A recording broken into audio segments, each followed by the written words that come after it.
Hermanos, quiero pedirles que abran sus Biblias en el libro de Romanos, capítulo número 1, texto número 18. Romanos, capítulo 1, texto número 18. Y en esta noche vamos a estar estudiando acerca del tema de la ira de Dios. La ira de Dios. Cuando hablamos de la ira de Dios, nosotros entendemos que es algo que va en contra del pensamiento del mundo. Ustedes saben que la mayoría de las personas piensan que Dios es amor, y sin duda Dios es amor, porque la Escritura así lo dice. La palabra de Dios afirma que Dios es amor, y nosotros como creyentes afirmamos también que Dios es amor. Pero el problema es que la gente percibe a Dios únicamente en su amor, no quiere saber nada acerca de su ira, y esta manera de pensar no solamente la tiene el mundo, sino que en gran parte en la iglesia de hoy en día se piensa de esa manera. Y esto lo podemos ver muy evidente en la manera en que la iglesia predica el evangelio. Muchas veces escuchamos a personas que están predicando, dando testimonio a otros acerca de Cristo, y lo que la mayoría de sus palabras salen de su boca tiene que ver con el amor de Dios. Dios es amor. Dios quiere perdonarte tus pecados. Dios quiere que tú vengas a Él. Dios quiere que tú lo recibas. Dios tiene un plan para tu vida tan especial que si tú vienes a Él y crees en Él, ese plan se va a llevar en efecto y Dios se va a encargar de eso. Él quiere mostrarte su amor, quiere mostrarte las cosas bonitas de la vida, y sin embargo nosotros sabemos que el evangelio presenta dos cosas acerca de Dios. Si bien habla del amor de Dios, también nos habla de la ira de Dios. Y creo que nosotros hacemos mal si no predicamos las dos cosas. Cuando hablamos de este sector de la iglesia que cree que únicamente Dios es amor y que Dios tiene grandes bendiciones, y nos damos cuenta que nunca menciona la ira de Dios, estamos en un gran problema, porque es decir algo acerca de Dios y no declarar todo acerca de Dios. Entonces, la razón de esto es porque no conocen generalmente los atributos de Dios. Este es uno de los principales problemas en la iglesia de Dios, que la iglesia no conoce a su Dios. Se ha dedicado mucho a enseñar acerca del atributo del amor, pero Dios no solamente tiene un atributo, Dios tiene muchos atributos. Y se deben de enseñar todos, y entre estos está la justicia de Dios. Y la justicia de Dios, para fin de que se lleve a cabo, Dios tiene que manifestar su ira justa, su ira santa. Y debemos de entender que cuando estudiamos nosotros acerca de los atributos de Dios, tenemos una comprensión más clara acerca de quién es Dios. Si hablamos por una parte que Dios es amor, hablamos también por otra parte que Dios es justo y aplica su juicio, y su juicio sobre el pecado manifiesta la ira. Ahora, alguien podría decir, no, eso no puede ser así, porque se contradice entonces. O Dios es amor, o Dios es ira. Una de las dos cosas, no pueden ser las dos cosas juntas. Sin embargo, eso para nosotros podrá tener algún conflicto, pero cuando se enseñan los atributos de Dios, se enseña la doctrina de la persona de Dios, nos damos cuenta que Dios es así. Dios es amor, pero también Dios es justo y aplica su ira justa hacia el pecado. Y si bien nosotros no podemos reconciliar las dos cosas, la Escritura nos dice que Dios en su absoluta perfección tiene un equilibrio exacto y preciso. Ama perfectamente y también derrama su juicio y su ira perfectamente. Esto tal vez no puede ser posible para nosotros, porque nosotros podemos tener alguna clase de ira incontrolada, y no es justa, no es santa como la ira de Dios. Vamos a ver algunas escrituras para poder entender esto un poco mejor. Por ejemplo, leemos en el libro de los Salmos, Salmo número 45. Esta es una referencia de lo que el escritor de Hebreos cita en el capítulo número 1, texto número 8 y texto número 9. Pero primero leemos el Salmo 45, texto número 7. Mire lo que dice este salmo y cómo muestra la perfección de los atributos de Dios manifestándose al mismo tiempo.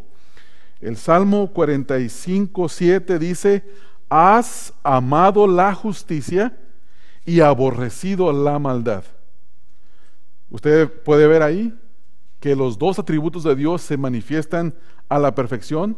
Por un lado, dice la Escritura que Dios ama la justicia. Dios ama la justicia. Y por otro lado también nos dice que Dios aborrece la maldad. Y luego dice el resto del Salmo: por tanto, te ungió Dios, el Dios tuyo, con óleo de alegría más que a tus compañeros. Ahora sí vamos al libro de Hebreos, donde se cita exactamente esta porción. Vamos al libro de Hebreos, capítulo número 1, texto número 8 y texto número 9. Y dice la Escritura, hermanos: mas del Hijo dice: tu trono, oh Dios, por el siglo del siglo, cetro de equidad es el cetro de tu reino. Has amado la justicia y aborrecido la maldad. ¿Lo puede ver ahí, hermanos? Entonces, cuando hablamos acerca de Dios, debemos de enseñar exactamente lo que dice el Salmo 45, texto 7, y lo que dice Hebreos capítulo 1, texto 8 y 9. ¿Y qué es lo que nos dice? Que Dios ama la justicia, manifiesta su amor perfecto a la justicia, pero también al mismo tiempo nos dice la Escritura que Dios, ¿qué hace, hermanos? Aborrece la maldad. Dios aborrece la maldad. Si Dios no aborreciera la maldad, Dios no sería justo. Dios sería un Dios injusto porque toleraría la maldad. Entonces, enseñamos nosotros que Dios ama y ama la justicia tremendamente, mejor que nosotros, perfectamente, para poder entenderlo. Pero también al mismo tiempo sabemos, y la Escritura nos dice, que el Señor aborrece la maldad. Ahora, cuando hablamos de este tema, hermanos, de este tema de la ira de Dios, debemos de entender que tanto el Antiguo Testamento como el Nuevo Testamento hacen una constante referencia acerca de la ira justa de Dios. Vamos a ver algunos ejemplos del Antiguo Testamento. En el Salmo número 2, si van conmigo allá, por favor. Salmo número 2, texto número 5 y texto número 12. Miren lo que dice ahí, hermanos. Salmo número 2, texto número 5 y texto número 12. Dice el 5: luego hablará a ellos en su furor y los turbará con su ira. ¿Qué es lo que hace Dios en este caso? El Señor habla a los injustos, a los pecadores, en su furor, dice el texto. Nadie puede negar que este texto nos está hablando del furor de Dios y dice que los turbará con su ira. Entonces, ¿qué es lo que el texto nos dice que el Señor manifiesta, hermanos? Que el Señor tiene furor y el Señor tiene ira contra los injustos que practican la iniquidad y la injusticia. Entonces, Dios no solamente es amor, sino que Dios también es justo y en su justicia manifiesta su furor y también manifiesta su ira. En el Salmo número 76, textos número 6 y texto número 7, nos dice: a tu reprensión, oh Dios de Jacob, el carro y el caballo fueron entorpecidos. Tú, temible eres tú, ¿y quién podrá estar en pie delante de ti cuando se encienda tu ira? Es una pregunta que hace Asafat, quien es el autor de este salmo, y tiene una referencia a lo que ocurrió al ejército de Faraón. Ustedes recuerdan la historia aquí en el Salmo 76, texto número 6 y 7. En este recuerdo de la historia, haciendo esta pregunta, Asafat dice, texto 6: a tu reprensión, oh Dios de Jacob, el carro y el caballo fueron entorpecidos. Esto no solamente lo hizo el Señor contra los egipcios, sino que lo hizo con todos los enemigos de Israel. Cuando el Señor se dispone, el Señor es poderoso para que en su ira se entorpezca cualquier ejército, hermanos. Y el hecho de que aquí diga o haga mención de los caballos y de los carros, no quiere decir que el Señor no puede entorpecer los aviones y los pilotos y cualquier nave de combate moderna, cualquier tecnología que se ponga enfrente. El Señor es poderoso, hermanos. El Señor es poderoso. Pero la pregunta que se hace aquí a Josafat es la siguiente. Texto número 7 dice: ¿y quién podrá estar en pie delante de ti cuando se encienda tu ira? ¿Qué es lo que está diciendo Josafat, hermanos? Él dice que nadie puede estar delante de Dios. La respuesta es muy obvia. Nadie puede estar delante de Dios cuando se enciende, ¿qué, hermanos? La ira de Dios. Entonces Dios manifiesta también su ira, y eso es muy importante que nosotros lo podamos entender. Salmo 90, texto número 7 y texto número 9, hablando acerca de la ira. Salmo 90, hermanos, texto número 7 al texto número 9 dice: porque con tu furor somos consumidos, y con tu ira somos turbados. Pusiste nuestras maldades delante de ti, y nuestros yerros a la luz de tu rostro. Porque todos nuestros días declinan a causa de tu ira. Acabamos nuestros años como un pensamiento. Nadie puede resistirse a la ira de Dios, hermanos. Es muy hermoso conocer acerca del amor de Dios. Es extraordinario, es magnífico, es hermoso conocer acerca del amor de Dios, pero también es necesario que conozcamos acerca de su ira. Es muy importante, porque eso es el conocimiento de Dios. Conocer a Dios no es nada más conocer el aspecto bonito de Dios, que es el amor, su perdón, su gracia, su misericordia. Necesitamos de comprender también acerca de la ira de Dios, acerca de la ira de Dios. Déjenme, si quieren, al final, hermanos, para poder terminar con el estudio bien. Es que tengo muchas cosas que voy a agarrar, y al final, por favor. En el libro de Isaías, capítulo 9, texto número 19. Isaías, capítulo 9, texto 19. Dice lo siguiente: por la ira de Jehová de los ejércitos se oscureció la tierra, y será el pueblo como pasto del fuego. El hombre no tendrá piedad de su hermano. ¿Qué es a qué se compara aquí al pueblo delante de la ira de Dios? Se compara como el pasto seco que está a la orilla del fuego abrasador que viene. ¿Y qué es lo que se espera, hermanos? Que el fuego lo consuma. Así son nuestras vidas, hermanos, delante de Dios, cuando Dios manifiesta su ira. Cuando Dios manifiesta su ira. Vamos ahora al libro de Ezequiel, capítulo número 7, texto número 19.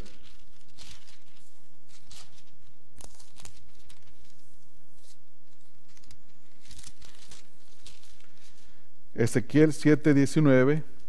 Arrojarán su plata en las calles, y su oro será desechado. Ni su plata ni su oro podrá librarlos en el día del furor de Jehová. No saciarán su alma, ni llenarán sus entrañas, porque ha sido tropiezo para su maldad. ¿Qué es lo que el autor, el profeta Ezequiel, a qué se refiere?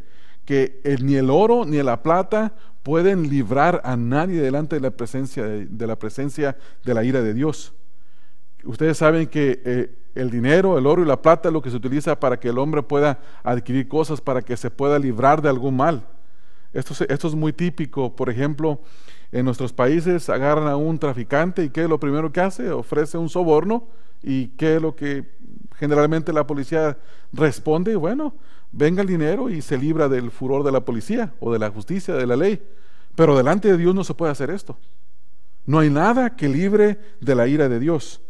Entonces, esto hemos visto en el Antiguo Testamento. Ahora quiero ver algunos ejemplos en el Nuevo. Vamos al Evangelio de Juan, capítulo número 3, el texto número 16.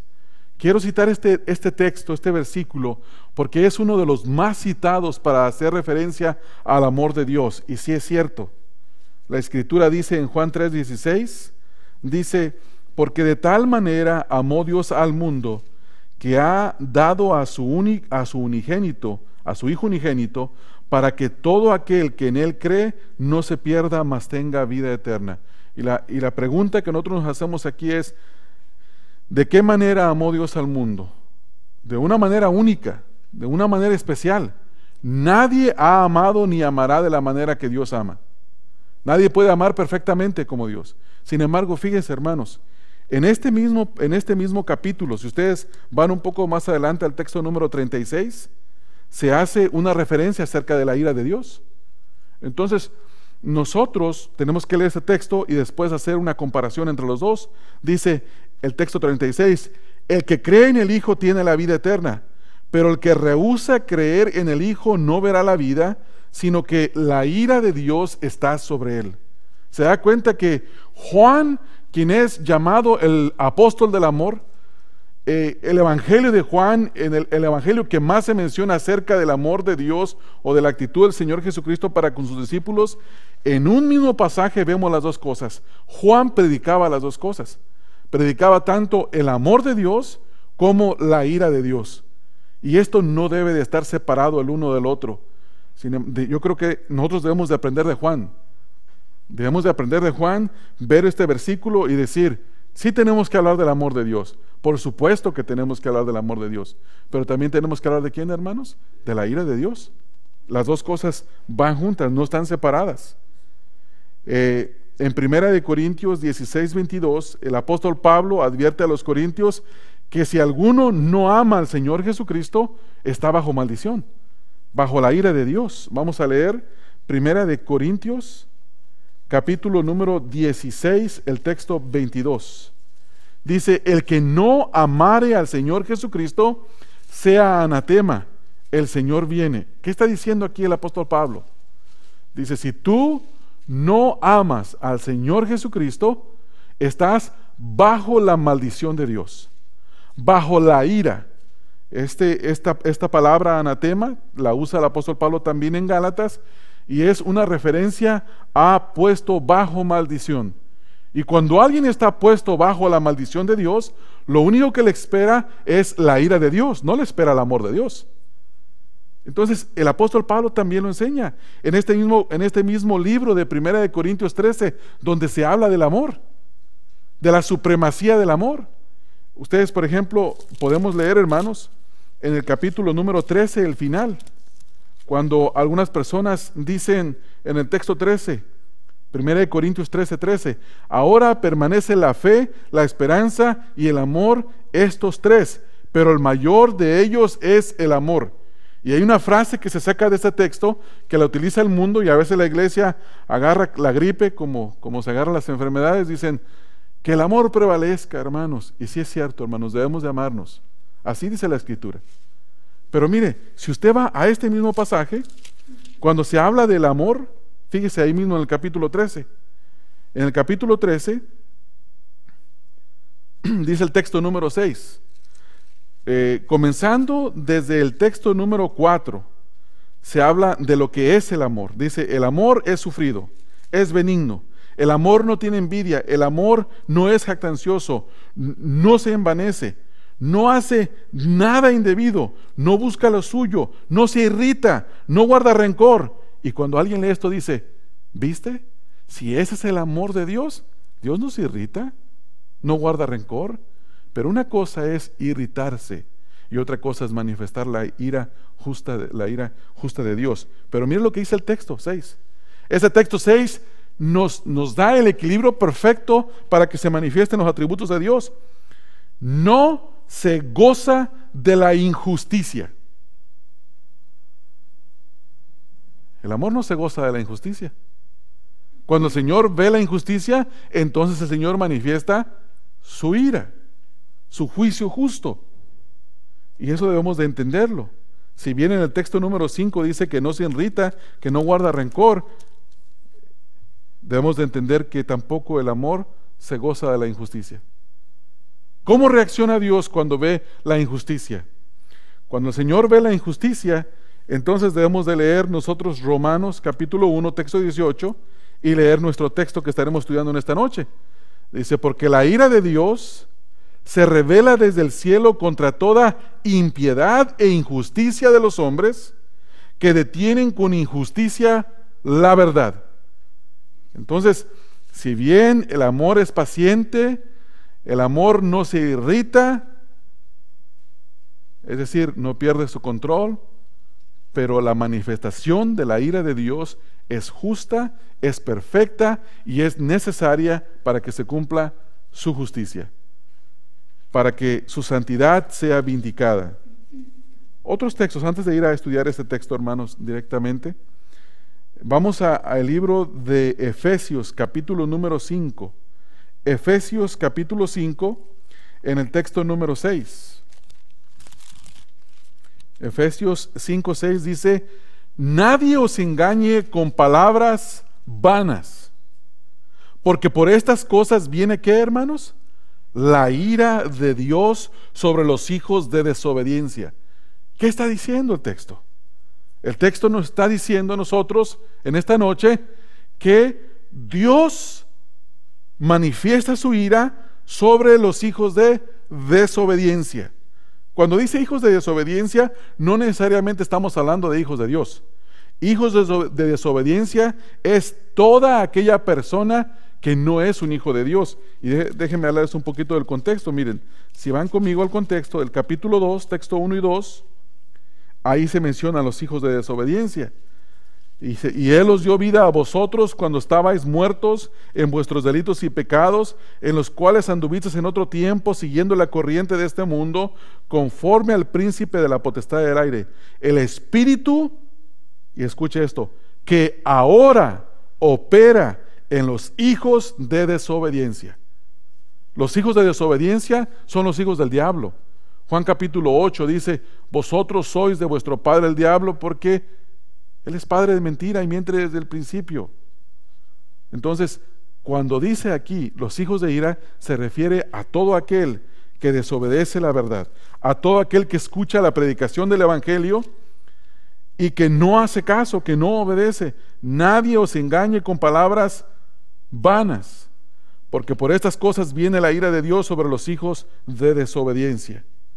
En el libro de Colosenses, la carta del apóstol Pablo a los Colosenses, en esta epístola encontramos en el capítulo 3, texto número 5 al texto número 6, dice: haced morir pues lo terrenal en vosotros, fornicación, impureza, pasiones desordenadas, malos deseos y avaricia, que es idolatría, cosas por las cuales la ira de Dios viene sobre los hijos de desobediencia. Primeramente se manifiesta para los hijos de desobediencia, pero el hecho de decir que somos cristianos y si vivimos de esta manera, bueno, puede mostrar una de dos cosas: o somos cristianos que están en desobediencia y van a recibir la disciplina de Dios y se puede manifestar en su forma de ira, o son personas que no son cristianos y bueno, es natural que van a recibir la ira de Dios. Entonces entendemos, hermanos, que este tema de la ira de Dios es muy balanceado tanto en el Antiguo Testamento como en el Nuevo Testamento. Ahora sí vamos a leer el texto que nos ocupa en esta noche. Romanos 1:18. Hay 5 cosas que quiero mencionar en este pasaje, en este versículo, perdón. Y estas 5 cosas tienen que ver con lo que se encuentra aquí y se dice acerca de la ira de Dios. En primer lugar, dice el texto: porque la ira de Dios, la ira de Dios. El primer punto es que la ira de Dios es diferente de cualquier cosa que nosotros conozcamos actualmente. ¿Por qué? Porque la ira de Dios es divina, divina. La segunda cosa que vamos a ver en este pasaje es lo que dice el texto: porque la ira de Dios se revela. Y el segundo punto es que la ira de Dios nos es dada a conocer constantemente. Esta palabra revela significa que constantemente se está manifestando. La ira de Dios se manifiesta y vamos a ver ahorita de qué forma se manifiesta. En tercer lugar, nos dice el texto: porque la ira de Dios se revela ¿desde dónde? Desde el cielo. Y esto nos habla de la procedencia de la ira de Dios. ¿De dónde viene? Del cielo, del trono de Dios. de su trono, de su poder, de su dominio, viene de Dios. Número 4, dice el texto, contra toda impiedad e injusticia de los hombres.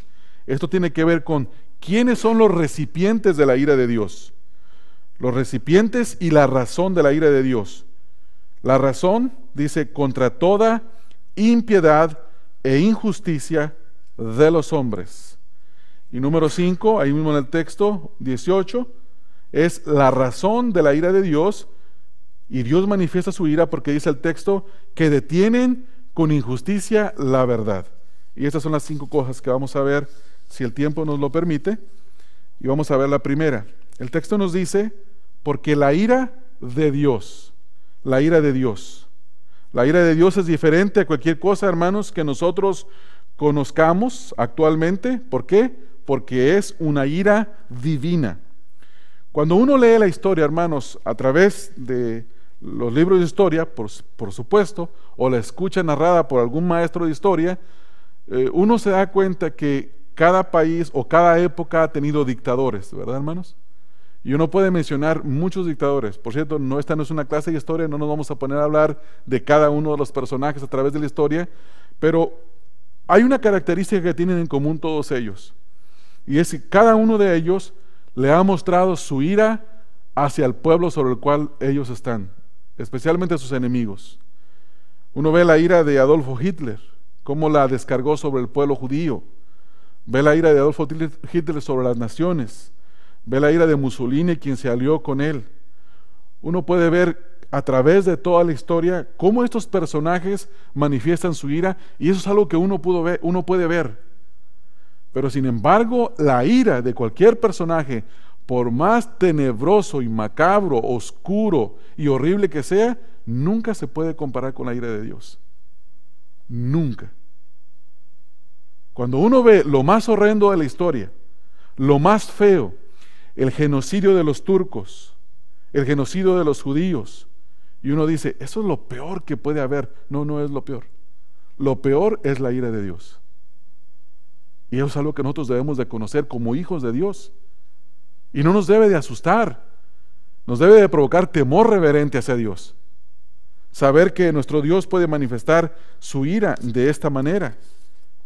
Ahora, debemos de entender varias cosas. En primer lugar, la ira de Dios es justa.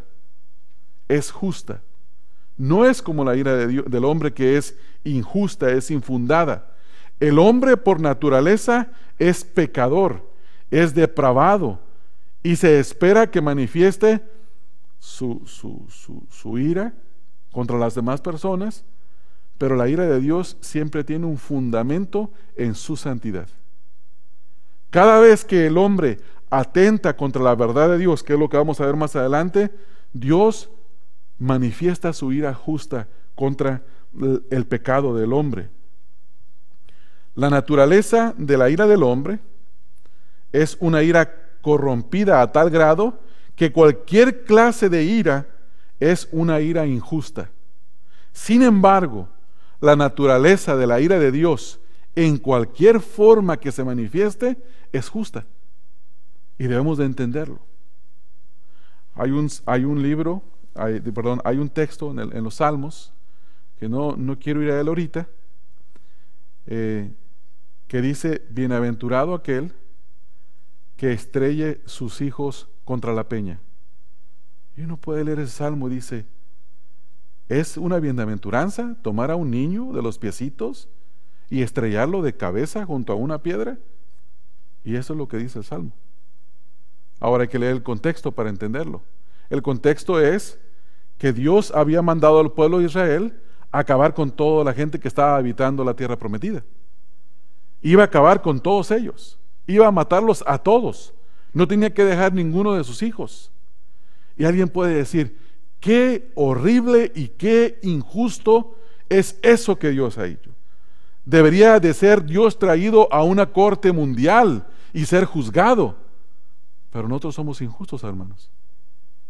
Nosotros no podemos juzgar las acciones de Dios, quien es justo. No lo podemos ni siquiera entender, porque no conocemos la justicia y la santidad de Dios. Estamos muchas veces, hermanos, pero tan en pañales espiritualmente, que cuando se nos habla de estas cosas, hasta creemos que el predicador está predicando herejías. Pero no es así, hermano, la Escritura lo dice muy claro.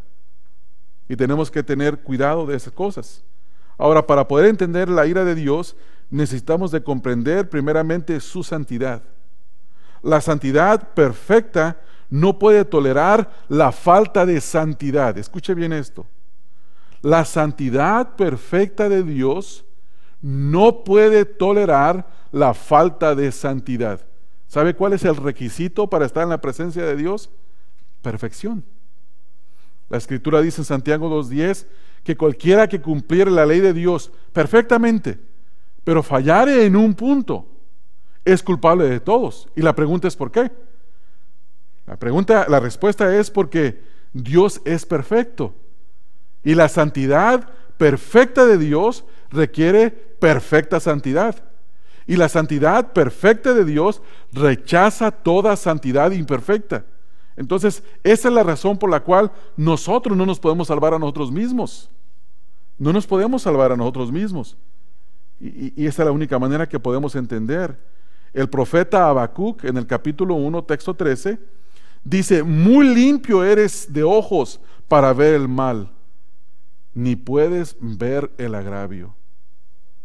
No hay, hermanos, ninguna clase de mal. No hay ninguna, como decimos nosotros, una mentirita blanca. Eso no es tan grave. No, hermanos. Aún lo más pequeño es impuro delante de los ojos de Dios. Y Habacuc está perfectamente en el punto describiendo el carácter de la santidad de Dios, donde dice: muy limpio eres de ojos para ver el mal, ni puedes ver el agravio. Cuando Habacuc está hablando de esto, si ustedes lo leen el texto, parece que se contradice un poco al final del texto 13. No es que se contradiga, lo que Habacuc está diciendo: ¿cómo es posible que vas a enviar a un pueblo pagano para que venga y traiga juicio sobre nosotros? Y él no entendía por qué Dios iba a utilizar a un pueblo pagano para castigar la nación de Israel. Y Dios le dice: los voy a utilizar para castigarlos, pero después los castigaré a ellos por haberlos castigado a ustedes. Dios es perfecto, Dios no tolera.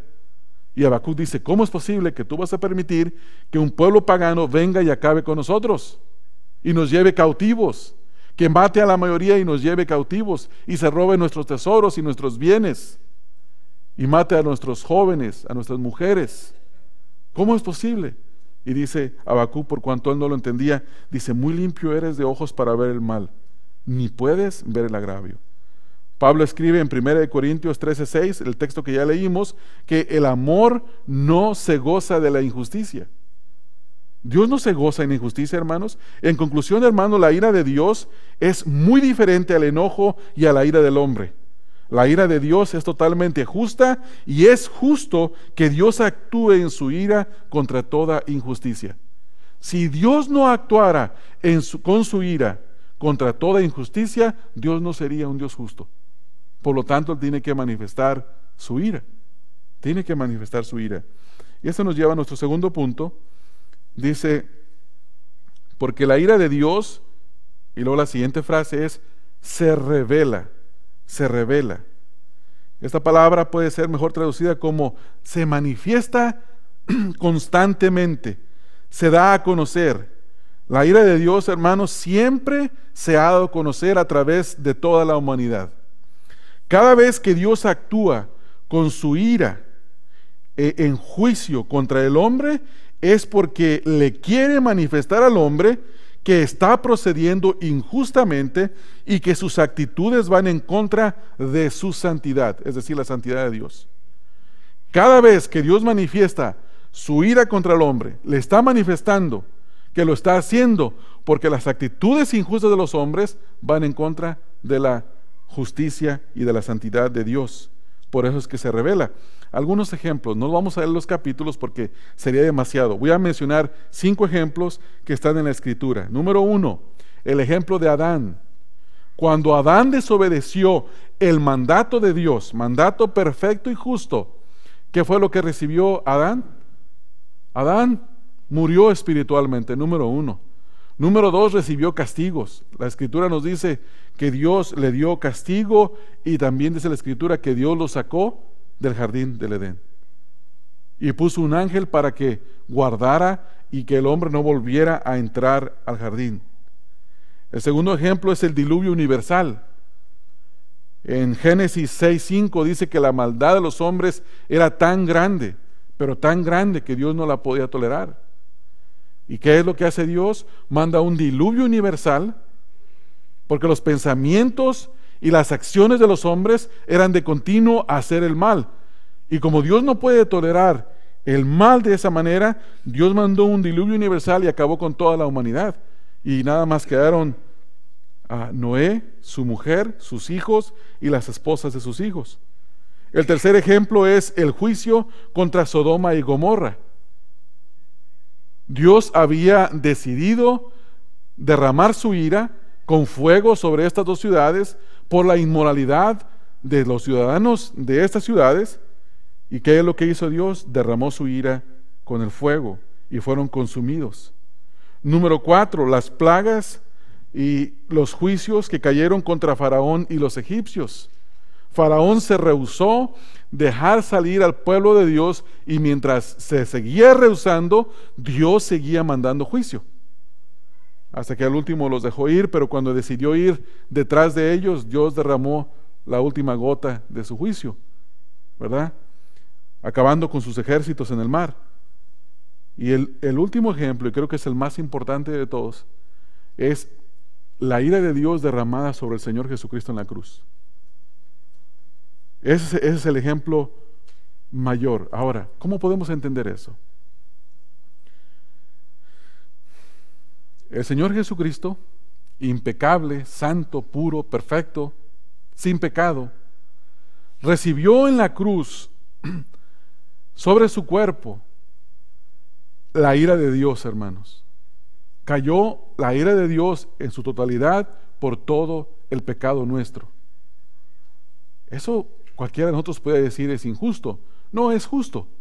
Es justo no porque el Señor fuera injusto, pero es justo porque el Señor libremente, voluntariamente decidió tomar nuestro lugar y recibir nuestro castigo para darnos su lugar como hijo y venir a ser ahora hijos de Dios y recibir el amor y la gracia de Dios. Pero Dios manifestó, hermanos, su ira sobre el Señor Jesús. Cuando dice la Escritura que Jesucristo es nuestra propiciación, se refiere a que Jesucristo fue el objeto de la ira de Dios. Dios manifestó su ira en el Señor Jesucristo, y esto es lo que Pablo quiere decir cuando la ira de Dios se revela constantemente, se manifiesta y se sigue manifestando en el día de hoy, hermanos. Cuando uno ve la lista inmensa de la inmoralidad en nuestra nación y cuando ve las enfermedades consecuencia de la inmoralidad y el hombre dedicado 100% a levantar recursos, a invertir tiempo en sacar cura, vacunas, inyecciones, es lo mismo, ¿verdad? Inyecciones, antídotos contra las enfermedades. ¿Qué es eso? Está peleando contra la ira de Dios. Todas las enfermedades son el resultado de la ira de Dios sobre el pecado. El Señor las ha permitido para que el hombre se refrene, se detenga. Pero en lugar de arrepentirse, ¿qué es lo que el hombre decide hacer? Combatir la ira de Dios. Y la pregunta es, ¿podrá permanecer en pie? Dijo Josafat, ¿podrá el hombre estar en pie sin ser turbado delante de la ira de Dios? Y la respuesta es jamás. No se puede, es imposible. Es totalmente imposible. Dice el texto también que la ira de Dios se manifiesta ¿desde dónde? Desde el cielo. Esta porción de este versículo nos dice que la ira de Dios se revela desde el cielo, es decir, que viene del trono de Dios. Es Dios mismo quien en su santa y justa perfección acciona en contra del hombre, al cual Dios le dio su santa ley, y esto lo hace desde su trono, donde Él gobierna sobre todo y sobre todos, mostrando su supremacía sobre todas las cosas. Nosotros sabemos que Dios nos dio su ley. No solamente está escrita en nuestro corazón, sino que dio la ley escrita para que la podamos, iba a decir, para que la podamos obedecer, aunque es imposible. Pero al menos el hombre conoce La conciencia le da testimonio de lo que es bueno y de lo que es malo. Y Dios se revela y Dios se manifiesta. Pero cuando el hombre decide ir en contra de la voluntad de Dios, entonces es cuando Dios desde su trono manifiesta su ira. En cuarto lugar, el mismo texto nos dice: porque la ira de Dios se revela desde el cielo contra toda impiedad e injusticia de los hombres. Esto nos dice que el hombre es el recipiente de la ira de Dios. Es el hombre. Cuando ocurren los cataclismos, los grandes terremotos, los tsunamis y todas estas cosas, muchas personas dicen: se destruyó la naturaleza. No, la naturaleza no es el objeto de la ira de Dios. La naturaleza, la creación, gime por su creador. Es el hombre quien es el objeto de la ira de Dios, porque el texto es muy claro. Dice que la ira de Dios se revela desde el cielo contra toda impiedad e injusticia. Esto es lo que al hombre le nace, pero perfectamente bien. Todo lo que el hombre hace, todo lo que el hombre piensa es injusto y es impío. Es impío y es injusto delante de los ojos de Dios. ¿Por qué? Porque se dedican a detener con injusticia lo más sagrado que hay, la verdad, porque la verdad es Dios. La verdad es Dios. Entonces, cuando estudiamos, hermanos, nosotros la persona de Dios y sus atributos, nos damos cuenta que Dios está lleno de suprema perfección. Dios está lleno de una absoluta perfección. No hay nada en Dios, hermanos, que nosotros podamos tacharle. Nosotros tenemos mucho que nos tachen. Y solo pásese unas cuantas horas conmigo y se va a dar cuenta de todos mis defectos y mis errores.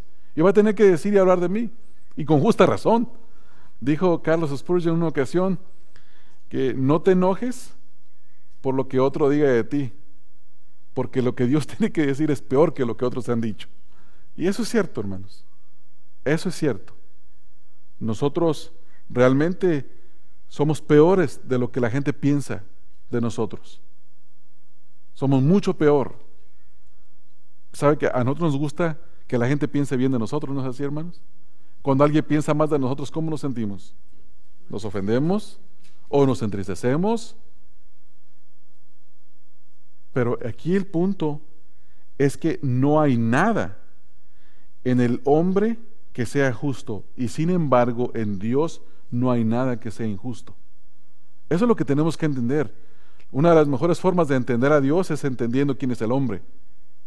El hombre es pecador, es depravado, el hombre es inicuo, es injusto, y todo lo opuesto de eso es Dios.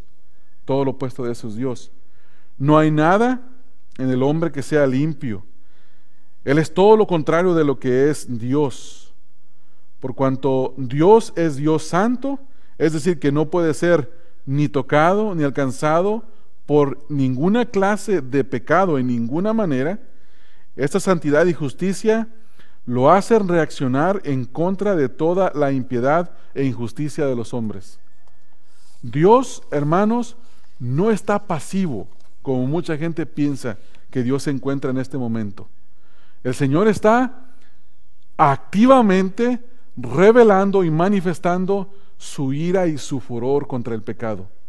Aunque nosotros no lo veamos, aunque nosotros no nos demos cuenta, pero el Señor está manifestando constantemente su ira. Si usted quiere saber, como le decía hace un momento, cómo es el hombre, Génesis 6:5 nos describe al hombre perfectamente, Salmo 14, Romanos 3, 10 al 12, y hay tantas escrituras. Por esta razón, hermano, la ira de Dios tiene una dirección hacia el hombre, porque el hombre actúa impía e injustamente en todos sus caminos, y Dios, siendo santo y justo, debe de castigar toda injusticia.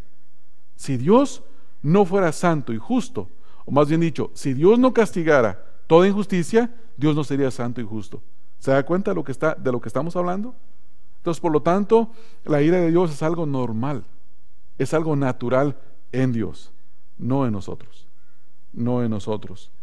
Y por último, en el texto nos dice que esta ira se manifiesta hacia los hombres, porque los hombres hacen la peor cosa o lo que Dios más detesta. ¿Qué es lo que Dios más detesta?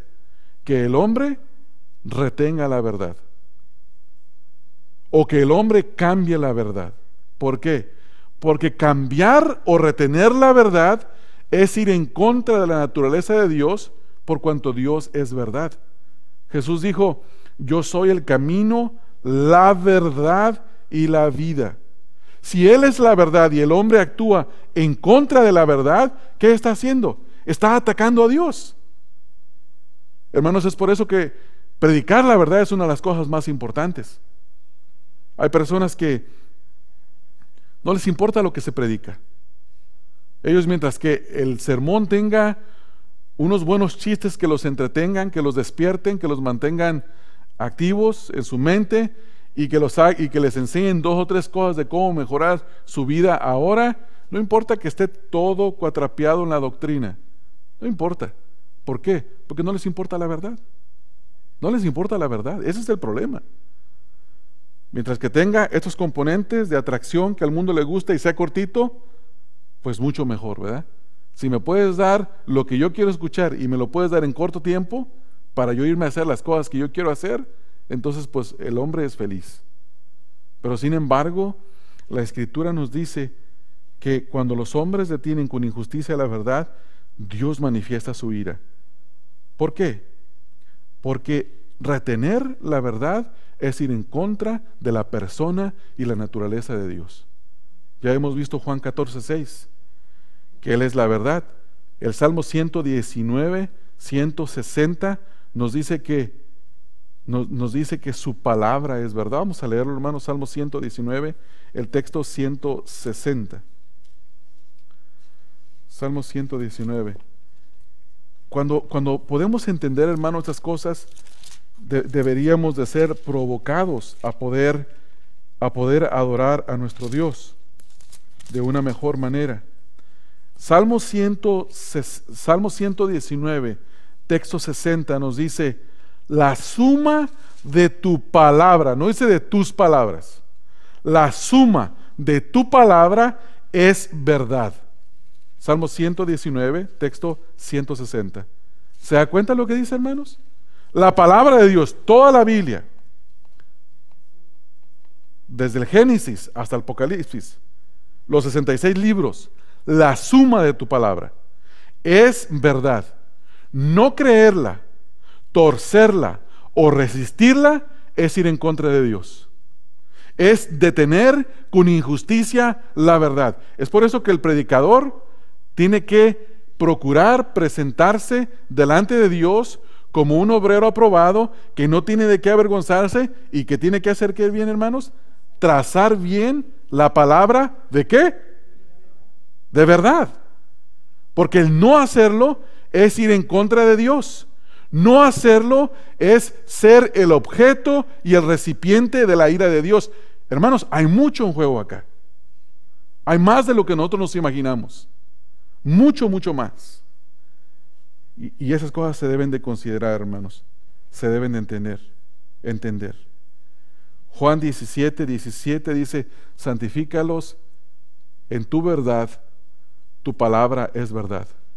Si la palabra de Dios es lo único que puede santificar nuestras vidas y nosotros mismos negligentemente nos privamos de la palabra de Dios, del estudio, o un pastor priva a la congregación de la palabra de Dios y la tuerce, ¿qué está haciendo? Nosotros que no estudiamos y el pastor que nos enseña mal, nos está deteniendo la verdad de Dios injustamente. Y eso es un pecado que es castigado con la ira de Dios, hermanos.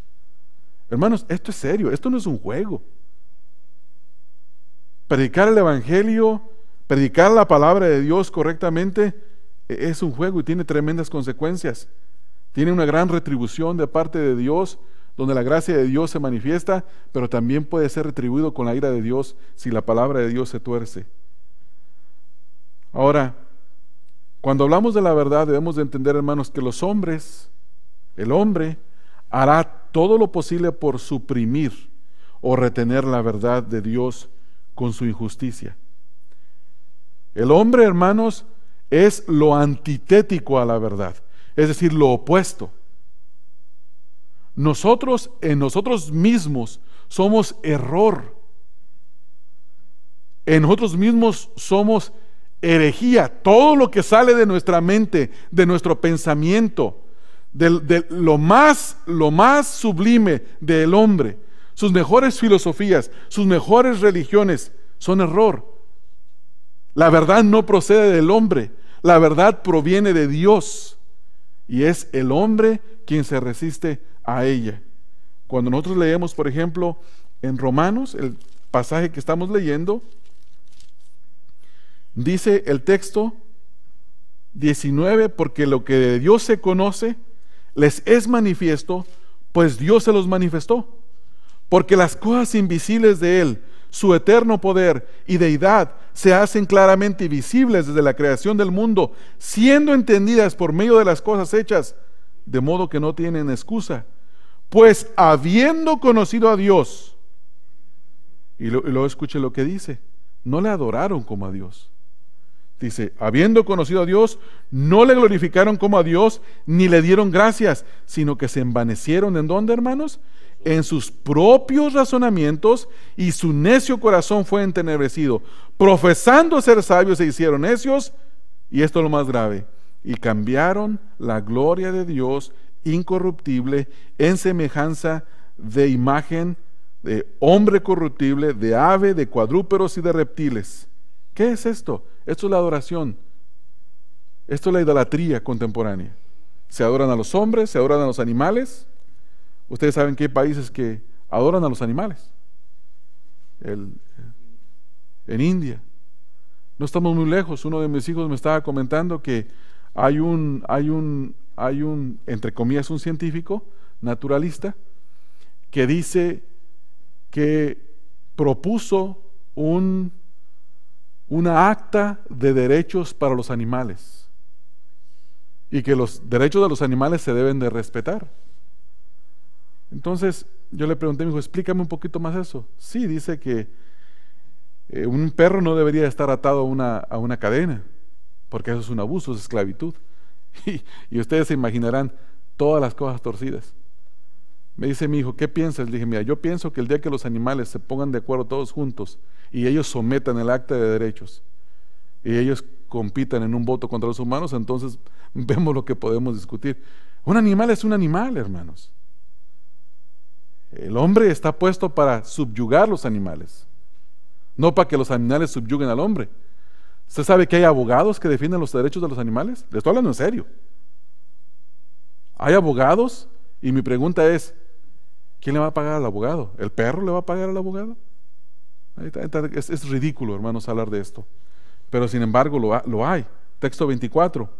Por lo cual también Dios los entregó a la inmundicia en la concupiscencia de sus corazones, de modo que deshonraron entre sí sus propios cuerpos, ya que cambiaron la verdad de Dios por la mentira, honrando y dando culto a las criaturas antes que al Creador, el cual es bendito por los siglos.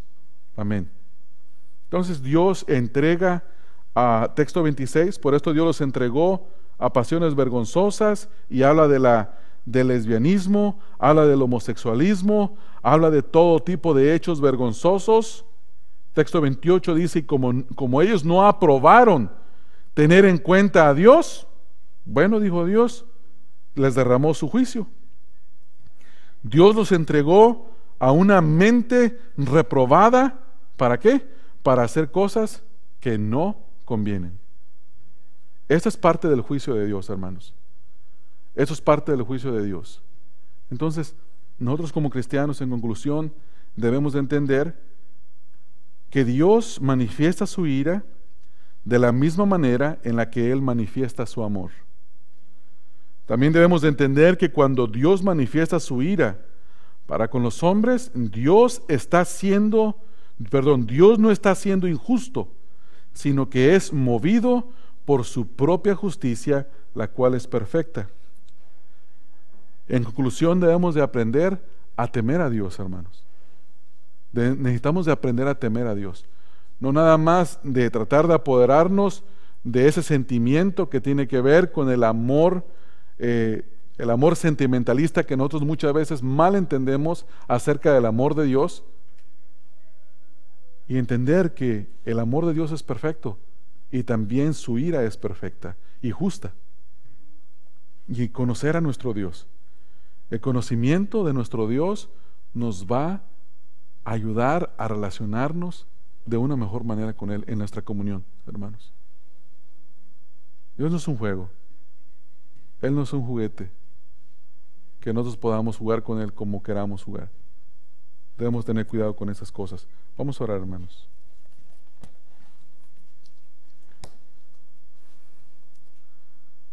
Padre, gracias por la exhortación, Señor, de tu palabra que nos has dado en esta noche. Yo te quiero pedir, Padre, que abras los ojos de mi entendimiento, Señor. Que abras mis oídos para que esas palabras que he escuchado en esta noche puedan hacer eco constante y puedan ser recordadas en mi mente, Señor, y ser atesoradas en mi corazón. De tal manera, Señor, que nunca busque el retener la verdad injustamente, porque eso sería ir en contra de ti, Señor, por cuanto tú eres la verdad. Ayúdanos, Señor, en esta noche y ten misericordia de nosotros, Padre. Te ruego estas cosas en el nombre de Cristo Jesús. Amén.